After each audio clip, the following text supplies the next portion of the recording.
ఇప్పుడు ఆటలో సోదరులు దిగ్విజయాత్ర చేసి సంపాదించిన సంపాదనని పందెం కాశాడు యుధిష్ఠిరుడు. అయితే ఆ పందెంలో కూడా శకునినే గెలిచాడు. ఆ తర్వాత ఇంకా ఆపకుండా మొండిగా తన రాజ్యాన్ని పందెం కాశాడు. అది కూడా ఓడిపోయాడు. యుధిష్ఠిరుడు ఆ తర్వాత కూడా ఆడటం ఆపలేదు. సోదరుల శరీరాల మీద ఉన్న ఆభరణాలు కూడా పందెం కాశాడు. అవి కూడా ఓడిపోయాడు.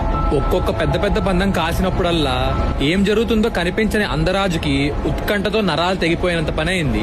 సూది పడితే వినబడేంత నిశ్శబ్దంగా ఉన్న సభలో ఈ పందెం ఎవరు గెలిచారు, మన వాళ్ళే గెలిచారా అని అందరికీ వినబడేలా అడగడం మొదలుపెట్టాడు. శకుని గట్టిగా నవ్వుతూ ఈ పందెం కూడా నేనే గెలిచాను అని అన్నాడు. అలా అనడంతో అందరాజు ఆనందం పట్టలేకపోయాడు. యుధిష్ఠిరుడు ఆయన సోదరులు తమకున్న సంపాదన అంతటిని కోల్పోయి శరీరాలతో మిగిలారు. శకుని అంతటితో ఆగనివ్వలేదు. పొడిచి తర్వాత పందెం ఖాయమన్నాడు. దానివల్ల ఓడిపోతున్న కొద్దీ యుధిష్ఠిరుడిలో పంతం పెరుగుతూ వచ్చింది.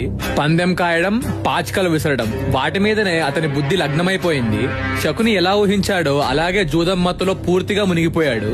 అప్పుడు శకుని ఎగతాళిగా, యుధిష్ఠిరా, నువ్వు నీకున్న సర్వం కోల్పోయావు. పందెం కాయడానికి నీ దగ్గర ఇంకేం మిగిలిందని ఆడతావు అని అన్నాడు. ఆ తర్వాత ఆగిపోతాడనుకున్న యుధిష్ఠిరుడు ఒక్క క్షణం కూడా ఆలోచించలేదు. వెంటనే నకులుణ్ణి పందెం కాసిన నెక్స్ట్ గేమ్ లోనే వెంటనే ఓడిపోయాడు. అప్పుడు శకుని వంకరగా నవ్వుతూ, రాజా, నకులుడు మా ఆధీనంలోకి వచ్చాడు, ఇంకా ఆడతావా, ఇంకేం పందెం గాయగలవు అని అడిగి రెచ్చగొట్టాడు. యుధిష్ఠిరుడు ఇంకా తగ్గలేదు. వెంటనే సహదేవుని పందెం కాశాడు. ఆ కాసిన నెక్స్ట్ గేమ్ లోనే ఓడిపోయాడు. అలా ఓడిపోవడం చూసి శకుని, దుర్యోధనుడు యుధిష్ఠిరుడు మొహం మీద నవ్వారు.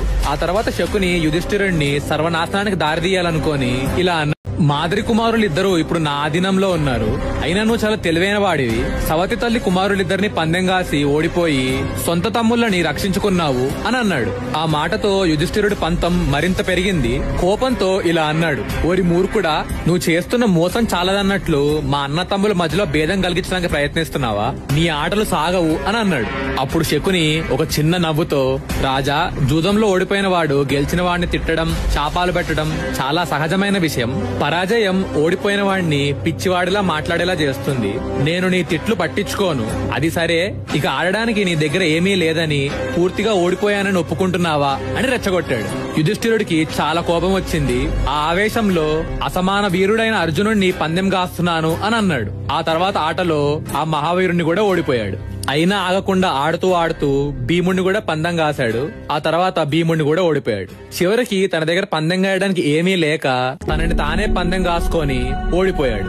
యుధిష్ఠిరుడు ఒక్కొక్క తమ్ముణ్ణి, ఆ తర్వాత తనని ఓడిపోతుంటే ప్రతి పందెం గెలిచినప్పుడల్లా శకుని అందరూ రాజులు వినేలాగా, మీరు స్వేచ్ఛ కోల్పోయారు, ఇప్పుడు పూర్తిగా మీరు మా ఆధీనంలోకి వచ్చారు, మా దాసులయ్యారు అని అత్యంత అవమానకరంగా ప్రకటించాడు.